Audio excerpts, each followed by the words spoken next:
네, 안녕하세요. 김영로 TV의 날짜 이야기입니다. 오늘은 11월 8일이네요. 11월 8일. 오늘은 일본의 적군파에 대해서 한번 알아보는 시간을 갖도록 하겠습니다.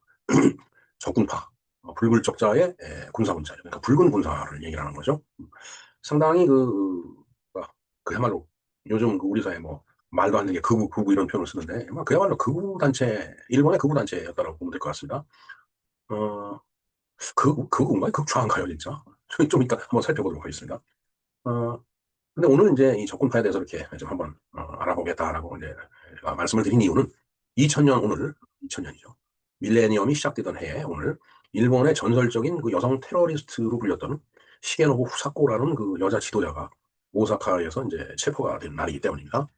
어, 물론 이따가도 말씀드리겠지만 일본이 그 요도호 납치 사건이 있었죠. 하이제킹 사건이. 이게 이제 결국은 북한으로 갔는데 가기 전에 이제 김포공항에 착륙했다가 이제 건너갔기 때문에 이제 우리나라에서 한때 굉장히 어, 사건으로 이제 인식이 됐던 그런 사건입니다. 어, 이제 그런 식으로 뭔가 테러를 하는 그런 집단으로 알려진 게 바로 일본 적군파인데, 그 일본 적군파의 수장격인 시게노부 후사코라는 여성 테러리스트예요. 여성이 이제 체포가 됐는데, 이 체포를 기점으로 해서, 뭔가 일본 그 적군파의 어떤 존재 방법이라고 할까? 그런 게 변화가 왔다고 말할 수 있을 것입니다. 굉장히 어떤 변곡점이 됐다라고 얘기를 할 수 있겠죠. 네. 그래서, 이게 학생 시절부터 종종 들어왔던 그 용어가 바로 일본 적군파인데, 그 적군파에 대해서 알아보는 시간을 갖도록 하겠습니다. 사실 극우가 아니라 극좌 테러 조직이에요. 그렇죠. 공산주의를 선호했기 때문에 극좌 테러 조직이라고 봐야 되는데, 하여튼 전 세계가 두려워했어요. 일본 적군파 상당히 유명하죠. 적군파 하면은, 저 테러 조직, 뭐, 이렇게 다들 인식을 했었는데, 그 적군파의 실체가 과연 무엇이었는지 한번 볼까요? 네, 1970년대죠. 상당히 이제 2차 세계대전이 끝나고, 미소가 서로 이제 대립을 하면서 냉전이 시작이 됐는데, 냉전이 아주 그림자가 짙게 드리워진 시대죠. 1970년대면은. 바로 저희들이 대학을 다닐 때였습니다. 고등학교 대학 다닐 때네요. 한때 세계 곳곳에서 이제 충격에 빠뜨리는 일본의 극자 테러 조직이 이제 있었는데, 그 당시에는 정말 뭐, 툭하면 적군파, 이런 얘기를 언론을 통해서 많이 들었습니다, 진짜. 바로 그 이름이 일본 적군파예요. 니혼, 세끼군하. 일본 말로는 니혼 세끼군하예요. 영어로는 Japanese Red Army라고 돼 있네요. JRA가 되겠습니다. 일본 국내에는 물론 뭐 중동, 그다음에 유럽까지 이렇게 무대를 넓혀갖고서 상당히 테러 활동을 했던 소위 국제 테러의 대명사로 불렸던 그런 집단이 바로 적군파가 되겠습니다. 자, 지금부터 이 일본 적군파가 어떻게 생겨나고 어떤 사건을 일으켰으며 어떻게 또 사라져갔는지를 한번 좀 살펴보도록 하겠습니다. 자, 시대적인 배경은 이제 아무래도 1960년대로 거슬러 올라가야 되겠죠. 네. 그 1960년대 그 일본은 사실은 일본이 그 2차 세계대전에 패망을 하고서 상당히 이제 일본도 피폐한 그런 국가가 됐죠. 워낙 미 군정을 이제 거쳤고 그런데 이제 뭐 이게 전쟁으로 인해서 다 폐허가 됐지만 이제 미국 입장에서 봤을 때는 유럽도 경제적으로 살려야 되겠다는 생각을 했기 때문에 그 마셜 플랜이라는 걸 실시를 하죠. 이 유럽 경제를 이제 미국이 살립니다. 그리고 일본도 마찬가지로 일본도 제가 지금 그 용어를 지금 까먹었는데 일본도 그런 여코스라는 그런 그러니까 거꾸로 코스를 거꾸로 돌아간다는 얘기죠. 예? 거꾸로 역자의 여코스니까 그런 그 정책을 미국이 이제 일본에 대해서 이제 시행을 합니다. 그래서 이제 일본도 그런 피폐한 상태로 남겨놓는 게 아니라 일본도 경제를 좀 살려야 되겠다라는 그런 조치를 취하게 되죠. 자, 어찌됐든, 일본은, 뭐, 60년대 이전까지만 하더라도 형편없는 그런 이제 지경까지 이제 물렸었는데, 자, 문제는 우리나라에 이제 6.25 사변이 이제 발생이 되죠. 김일성이 이제 소련과 같이 6.25 사변을 이제 일으킵니다. 이제 그러면서 이제 미국 입장에서 봤을 때 6.25 사변, 코리아노아를 뭔가 해결하기 위해서 군수물자를 대야 되는데 미국에서 어떻게 해갖고 가기에는 너무 거리도 멀고 시간도 많이 걸리고 하니까 그 전진 기지로 일본을 이용했던 겁니다. 그걸로 인해서 일본이 확 이제 그 경제가 복구가 되죠. 우리가 베트남 전쟁을 통해서 그 경제적으로 성장했듯이 일본은 6.25 전쟁을 통해서 일본이 다시 부흥을 하게 됩니다. 결국은 이 일본을 부흥시킨 것은 김일성이에요. 결과론적으로 봤을 때. 어찌됐든 그 바람에 일본 경제가 급성장을 해요. 그 여코스도 여코스지만, 6.25 사변으로 인해서 일본이 경제가 급성장을 합니다. 그러니까 정말 끼니도 제대로 못 먹다 갑자기 급성장을 하니까 그때를 살아왔던 젊은 세대들이 이게 뭔가 혼란에 빠지는 거예요. 나라는 엉망이 됐었지. 아주 그냥 쫄쫄 굶으면서 살다가 갑자기 좀 풍요로워지니까 원래 그 아이덴티티 크라이시스라는 게 그런 거죠. 평소에 하던 일을 갑자기 안 하면 사람이 이상해집니다. 그렇듯이 못 살던 애들이 갑자기 또 급성장을 하니까 이 젊은 세대가 이제 혼란에 빠지는 거죠. 자, 그러면서 이제 미국은 이제 물론 한미 상호 방위 조약도 이제 그 6.25를 통해서 체결했지만 일본하고도 안보 조약을 맺죠. 그러니까 미일 안보 조약을 이제 체결했는데 그거에 대한 반대 시위가 이제 전국적으로 일어납니다. 참 그 신기해요. 공산주의자들이 그러면은 그 반대를 안 하는데 민주주의 국가인 미국이 조금 어떻게 하면은 그렇게 쌍지팽이 들고 나서는 게 정말 전 이해가 잘 안 되더라고요. 언론이 이렇게 껴있어서 그런 건지 모르겠는데 그냥 바보스러운 짓 아니에요? 정말 뭐 미국이 와갖고서 뭐 착취했느니 뭐 글쎄요 미국이 착취한 거 없는 것 같은데 제가 봤을 때는 미국은 정말 우리나라를 경제적으로 살리기 위해서 엄청난 이 혜택을 우리한테 많이 줬죠. 자, 그래서, 뭐, 우리나라 얘기가 아니고, 일본 얘기니까. 이제 그러면서 이제 베트남 전쟁이 또 일어나니까, 베트남 전쟁에서 반대를 하고, 그 반전데모, 뭐, 미국도 마찬가지죠. 일본도 반전데모를 이제 한 거예요. 그 다음에 이제 대학 점거를, 막, 대학을 점거해갖고서 투쟁을 해 나가는 거죠. 이건 80년대 우리나라도 뭐 마찬가지였다고 봅니다. 건국대 사태도 있고, 연세대 사태도 있고, 그런데, 이제 그런 것들이, 이제 대학을 점거해갖고서 막 이제 그, 뭔가 그, 뭐 좋은 말로 투쟁이지만 완전히 뭐 난동을 부리는 거죠. 그야말로. 자, 그 중심에는 이제 신좌익 운동이 있었다라는 얘기죠. 예, 물론 일본 제국주의 시절에도 좌익이 이제 당연히 이제 있었죠. 물론 일본은 제국주의 시절에도 좌익 그 공산주의는 철저히 이제 통제했습니다. 근데 이제 뭐 전쟁 끝나고 이제 사회가 그렇게 변모돼 가면서 거기에 이제 또 이제 좌익 운동이 일어나는 거죠. 일본은 공산당이 지금도 있잖아요. 그렇듯이 마찬가지입니다. 자, 이들은 이제 자본주의와 제국주의를 이제 타도하자. 세계 혁명을 일으켜야 된다라는 그런 이상이 이제 불이 타오른 거예요. 글쎄요, 자본주의와 제국주의를 타도하면은, 뭐, 제국주의가 그렇다 쳐도, 어, 그래서 이제 좌익운동이겠지만은, 뭔가 계획경제인 사회주의나 공산주의 체제가 되면은 굉장히 좋을 것 같은 모양이죠. 물론 뭐, 일부 권력자들은 좋습니다. 체제가 어떻게 되든 간에. 자기네들 먹고 살 거 다 있고 풍족할 테니까. 그러나 대다수의 국민이 못 사는 그런 제도가 바로 공산주의 제도예요. 뭐, 눈으로 봤지 않습니까? 그러니까 중국도 개방을 한 거고, 소련도 페레스트로이카를 이제 진행을 하다가 결국은 이제 지금 분리가 돼갖고 이제 러시아가 그걸 승계하고 있지만은, 정말 좀 이해가 안 돼요. 그런 면에서. 자, 이 운동 속에서도 급진적인 학생들이 이제 등장을 하죠. 이제 급진적인 학생. 그러니까 뭐 나가서 이제 데모를 하고 집회를 하면서 뭐 성토를 하고 뭐 길거리 나가서 뭐 스크럼 짜고 돌아다니고 뭐 이러면서 조금 더 과격해지면 뭐 보도블록을 깨갖고 아니면 철길에 있는 자갈을 갖다가 집어 던진다든가 뭐 이제 그런 정도를 뛰어넘는 그야말로 급진적인 이제 학생운동 그룹이 나타나는데 그게 바로 적군파다. 적군파의 시작이 그거예요. 자, 내레이션을 한번 한번 해보겠습니다. 적군파가 탄생을 하는데 1969년에 도쿄대에서 학생운동가 시게노부 후사코 그리고 공산주의자 동맹 적군파의 잔존 세력들이 중심이 돼서 적군파가 결성이 된다는 얘기죠. 참 물론 그 이전부터 이제 적군파 행동이 있었지만은 그야말로 뭔가 진짜 그야말로 정말 테러리스트 같은 그런 적군파가 1969년에 결성이 이제 되네요. 자, 이들의 목표는 단 하나였습니다. 세계 혁명을 일본에서부터 시작한다. 꿈도 이제 야무진 거죠. 자, 그러나 이제 뭐 일본 내에서도 이걸 곱게 볼 리가 없겠죠. 뭐 일본 내에서 당연히 이제 탄압이 이제 거세하게 일어났고 경찰은 이제 막 이들을 이제 체포를 하니까 아무래도 조직이 이제 분열이 되겠죠. 그러다가 또 다시 뭉치고 뭐 이런 것들 이게 조직이 생리예요. 풀어졌다 다시 뭉쳤다 풀어졌다 뭉쳤다 하는 게. 자, 그런데 이제 1971년이 됐어요. 2년 뒤에 시게노부 후사코 이 여자 테러리스트가 이제 새로운 길을 이제 채택을 합니다. 그래서 야 이게 국내에서만 이럴 게 아니고 해외로 나가야 된다. 해갖고서 해외로 나가서 그 팔레스타인 해방운동 PLFP라고 표현이 돼 있는데 PLO라고 그랬었죠. 얼마 전까지는. 지금 이제 하마스가 거기서 이제 이스라엘하고 이제 전투를 벌이고 그러는데 이 팔레스타인 해방운동과 연대를 해갖고 일본 적군파가 이제 국제 테러 조직으로 변질하게 되는 거예요. 그러니까 국내에서만 뭐 여러 가지 일을 이제 안 좋은 일을 하다가 이제 국제화가 된 거죠. 그러다 보니까 이제 전 세계에 이제 이 적군파가 알려지게 이제 되는 겁니다. 1972년 5월 30일 날은 이스라엘의 텔아비브의 로드 공항, 이 로드 공항이 현재는 벤 구리온 공항이 되겠습니다. 벤 구리온이 초대 대통령인가 초대 총리인가 그랬습니다.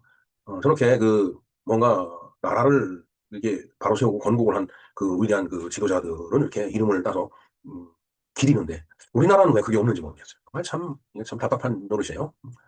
자, 하여튼 이스라엘 텔아비브 로드 공항, 지금의 벤구리온 공항에서 세 명의 일본인이, 네, 남성이 총기를 들고 딱 나타나 무차별적으로 총을 난사를 했습니다. 그 결과 26명이 사망을 하고 70명이 부상을 당했다고 하네요. 자, 이것이 바로 세계를 경악시킨 로디 공항 총격 사건이 되겠습니다. 근데 왜 그랬을까요? 그야말로. 아마 이스라엘이니까 이제 팔레스타인 편을 들다 보니까 이스라엘하고 이제 이렇게 척지는 그런 행동을 한 것으로 보면 될 것 같습니다. 이 사건으로 인해서 이제 일본의 적군파라는 것이 JRA죠, JRA. 적군파라는 것이 그야말로 이제 이 세계에 이제 이름을 올리는 그런 이제 계기가 된 겁니다. 이 사건은 이제 조금 전에 말씀드린 대로 PLF, 즉 팔레스타인 해방인민전선과 공동작전으로 그렇게 이제 텔아비브 공항에 가서 이제 이 테러를 벌인 거예요. 그 이후에 이제 이 적군파는 뭐 하이제킹을 한다든가 인질극을 벌린다든가 대사관을 점거한다든가 이런 여러 가지 각종 국제 테러를 이제 벌려가면서 그 테러 그 전선에 가담을 하게 된 겁니다. 어떤 사건이 있었을까요? 바로 1970년 3월 31일 날 요도호 사건이 이제 발생이 됩니다. 좀 전에 그 이제 요도호 사건 말씀을 드렸는데 이 일본 항공 좌리죠, 잘. 일본이 지금 ANA하고 좌리 있죠. 예. 일본 항공 좌리 351편인데 하네다에서 후쿠오카로 가는 국내선인데 이걸 하이제킹한 거예요. 이 기종이 이제 보잉 777-89인데 일반 승객 113명에 승무원 7명 그리고 여기 적군 9명이 탔던 거예요, 같이. 그러니까 129명이 탄 거죠. 자, 그러면서 이제 일본도와 권총, 폭탄 등으로 협박을 하고서 쿠바 아바나로 가자라고 이제 이제 이 조종사를 갖다 이제 협박을 한 겁니다. 근데 이제 사실은 7789 이 모델이 항속거리가 이제 그 쿠바까지 갈 정도는 아니었다는 얘기죠. 그러니까 갈 수가 없다. 이건 국내선용이기 때문에 기름이 이제 부족하기 때문에 쿠바까지 갈 수 없다. 이러니까 이제 이, 어, 이 적군파 얘네들이 이제 이걸 그럼 어떡할까 하다 그러면 북한으로 가자. 평양으로 가자. 그래서 이제 비행기가 이제 평양으로 이제 날아가기 시작을 합니다. 근데 평양으로 가려니까 이제 우리나라 이 관제사의 통제를 또 받아야 되겠죠. 근데 이제 38선을 넘었어요, 얘네들이, 비행기가. 근데 38선하고 우리 휴전선하고 딱 맞지 않죠. 우리하고 북한하고 경계는 휴전선이지 38선이 아니잖아요. 이제, 이게 38선, 위도로 38선을 넘었는데, 이 친구들 잘 모르는 거죠. 이게 38선만 넘으면은, 뭐, 산하첸이라고 했겠죠. 38선만 넘으면 북한이구나라고 생각을 했을 거예요. 근데 6개월 그 거치면서 이제 이 38선은 없어지고 이제 휴전선이 생긴 거죠. 그래서 38, 휴전선을 넘지 않아 갖고서 이제, 그 관제사하고 이제 그 이제 통화를 하다 보니까 이게 서울 적군 관제소 통제하에 이제 있었던 거예요. 그러니까 이제 관제사가 그때 당시 근무했던 관제사가 제치로 물론 그 이전에 뭐 여러 가지 소스들이 많이 들어왔겠죠. 이거 가급적이면 북한을 넘겨보내면 안 된다 해갖고 아무래도 이제 적성국가로 넘어가면 해결하기가 쉽지가 않으니까 그래서 이제 김포공항에다가 이제 착륙을 시킨 거예요. 관제사가 이게 평양 관제사다라고 얘기를 하고서 김포공항에다 착륙을 시킨 겁니다. 이 사람들은 뭣도 모르고 이제 그 저기 이제 김포공항에 착륙을 한 거죠. 근데 착륙을 해보니까 아무래도 뭐 이상하겠죠. 뭐, 이게 비행기도 상당히 많고, 북한은 그런 게 그렇지 않은데. 그리고 뭐 외국인들도 보이고, 뭐, 막 이러니까, 야, 이거 의심스럽다 해갖고서 이제 뭐 서로 이제 밀고 땡기고 뭐 이제 이런 일이 이제 있다가 이제 결국은 여기가 이제, 한국장이라는 걸 알고서 이제 협상 과정이 들어가죠.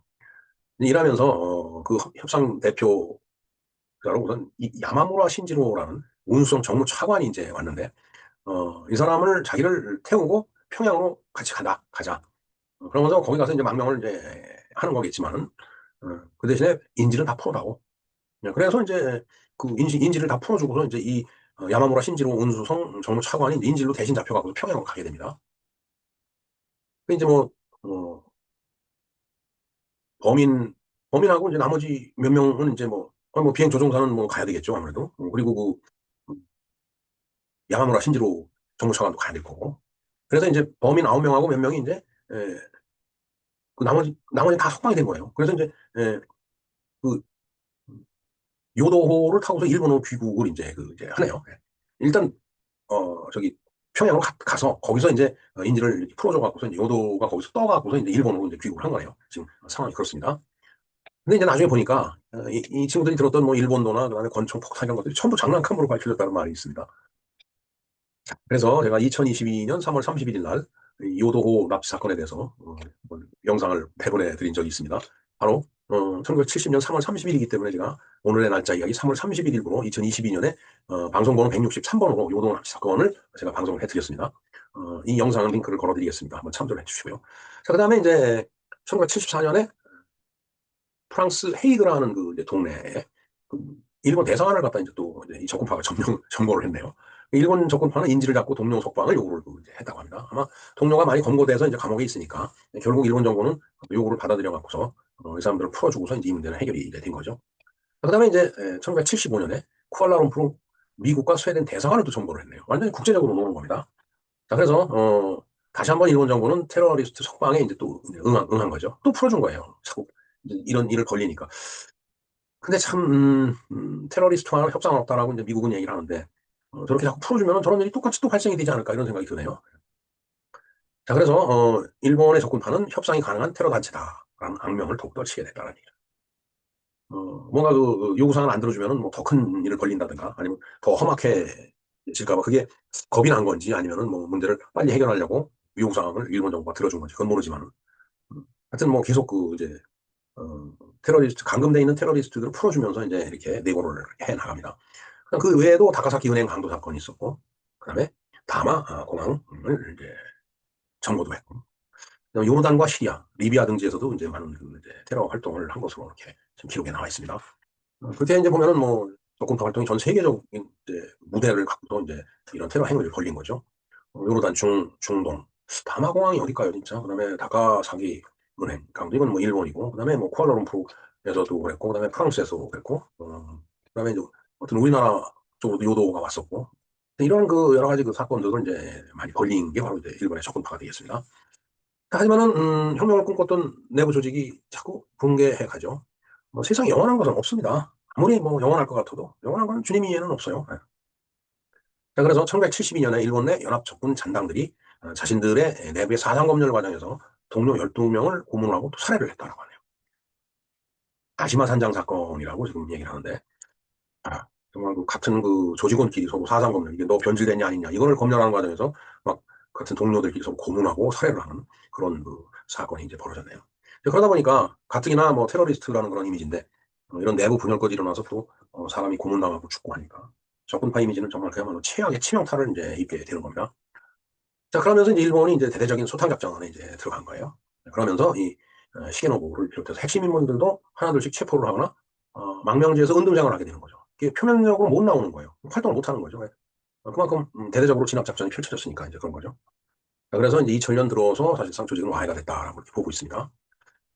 왜냐하면 바로 2000년 오늘 일본의 전설적인 여성 테러리스트라고 했죠. 시게노부 후사코가 오사카에서 이제 검거가 됩니다. 일본 경찰에. 2000년이에요. 자, 그러면서 이제 재판을 이제 또 받았겠죠, 당연히. 그리고 2006년에 헤이그 대사관 점거 사건이 이제 일어나는데 여기도 관련이 돼 있다는 얘기예요. 감옥에 있으면서 지령을 내렸던 모양이죠. 그래서 이제 징역 20년을 갖다 선고를 받았고 그 이후에 이제 복역을 할 만큼 하고 2022년 5월 달에 복역을 마치고서 이제 출소를 했습니다. 이제 20년 감옥에 있다가 더군다나 여자의 몸으로 있다가 나와갖고 참 기가 막히지 않겠어요, 그야말로. 그래서 이제 출소 당시에 이 여자가 그렇게 얘기를 했답니다. 폭력의 시대는 끝났습니다. 이제는 평화로운 방법으로 싸우고 싶습니다. 그러니까 20년 감옥에 있으면서 나의 방법이 틀렸다라고 해서 자성을 한 거죠.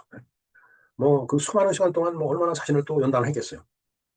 천착에 천착을 거듭하고 연단에 연단을 거듭해갖고 이제는 폭력을 써서 되는 건 아니구나. 그래서 이제 나오자마자 폭력의 시대는 끝났습니다. 그래서 이제는 세상을 바꾸더라도 물론 세상을 바꾸길 원했으니까 그런 방법을 썼겠죠.